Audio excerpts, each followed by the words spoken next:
Evening snack లాగా తినడానికి వేడివేడిగా ఈ ఆలూ బజ్జీని చేసుకోండి. పొంగుతూ చాలా టేస్టీగా చాలా బాగుంటుంది. ఆలూ బజ్జీని ఇలా పొంగుతూ రావాలంటే ఎలా తయారు చేసుకోవాలో నేను ఈ వీడియోలో చేసి చూపిస్తాను. Hello friends, welcome to Siri foods in Telugu.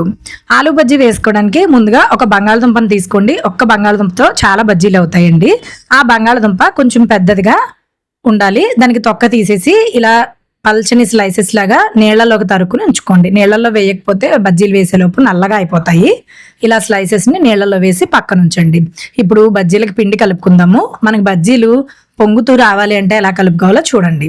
1 cup శనగపిండి, 1/2 కప్పు బియ్యం పిండి, అలాగే నేను కారానికి అల్లం పచ్చిమిర్చి దంచుకుని వేసుకున్నానండి. మీరు కావాలంటే కారం కూడా వేసుకోవచ్చు. రుచికి సరిపడా ఉప్పు వేసుకుని మనం బజ్జీలు పొంగాలంటే ఇక్కడ ఖచ్చితంగా వంట సోడా వేసుకోవాలండి. లేదు వద్దనుకుంటే మీరు వంట సోడాని స్కిప్ చేసేయచ్చు. అప్పుడు పొంగవు, అంతే. మామూలుగా బజ్జీలు టేస్టీగానే వస్తాయి. ఇప్పుడు ఈ పొడిగా ఉన్న పదార్థాలన్నీ ఒక్కసారి బాగా కలిపేసుకుని ఎక్కడ ఉండలు లేకుండా ఉండే విధంగా ఈ బజ్జీలకి పిండిని కొంచెం కొంచెం నీళ్లు వేసుకుంటూ కలుపుకోవాలి. ఒకేసారి నీళ్లు అస్సలు వేయొద్దండి. పిండి పలచనైందంటే కనుక బజ్జీలు నూనెలో వేసినప్పుడు నూనె పీల్చేస్తాయి, తినడానికి వీలవ్వదు. చూడండి, ఈ కన్సిస్టెన్సీలో మనం పిండిని కలుపుకోవాలి.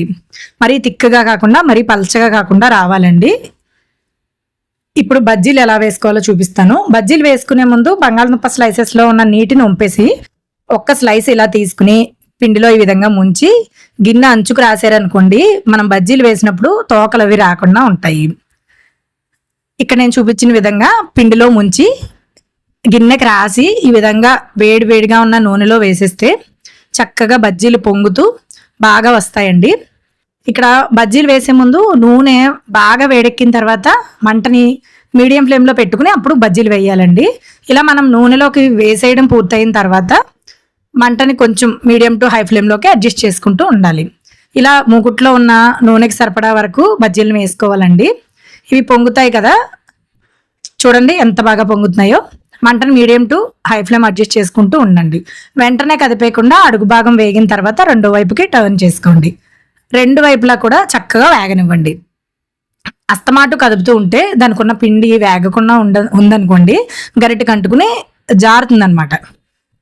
మనం చూడండి, పిండి నేను చెప్పిన కన్సిస్టెన్సీలో కలుపుకుంటే చక్కగా తోకలు అవి రాకుండా చక్కగా పొంగుతూ బజ్జీలు చాలా బాగా వస్తాయండి. మనం 1/2 కప్పు బియ్యం పిండి వేసాం కాబట్టి చాలా క్రిస్పీగా కూడా ఉంటాయి. ఇవి రెండు వైపులా బాగా వేగిపోయిన తర్వాత చక్కగా ఇలా ఆయిల్లోంచి తీసేసుకుని మనం వేడివేడిగా ఇలా సర్వ్ చేసేసుకోవచ్చండి. టీ టైం స్నాక్ లాగా టీ తాగుతూ తింటే చాలా బాగుంటాయి. ఇంతేనండి. ఇలాగే మనం రెండో వాయి కూడా వేసేసుకుంటే చాలా బాగుంటాయి. రెండో వాయి వేసేటప్పుడు మరలా నూనెని కొంచెం వేడి చేసి మరలా బజ్జీలు వేసేటప్పుడు మీడియం ఫ్లేమ్లో పెట్టి వేసుకోండి. చూడండి, ఇక్కడ నేను మీకు ఒకటి చూపిస్తున్నాను ఎంత బాగా పొంగిందో. చూసారా? ఇంతేనండి, ఆలూ బజ్జీ రెడీ అయిపోయింది. ఈ వీడియో చూసి మీరు ఇంట్లో ట్రై చేస్తే మీకు ఎలా వచ్చిందో నాకు తప్పకుండా తెలియచేయండి. ఇలాంటి రెసిపీస్ కోసం సిరి ఫుడ్స్ని సబ్స్క్రైబ్ చేసుకోండి.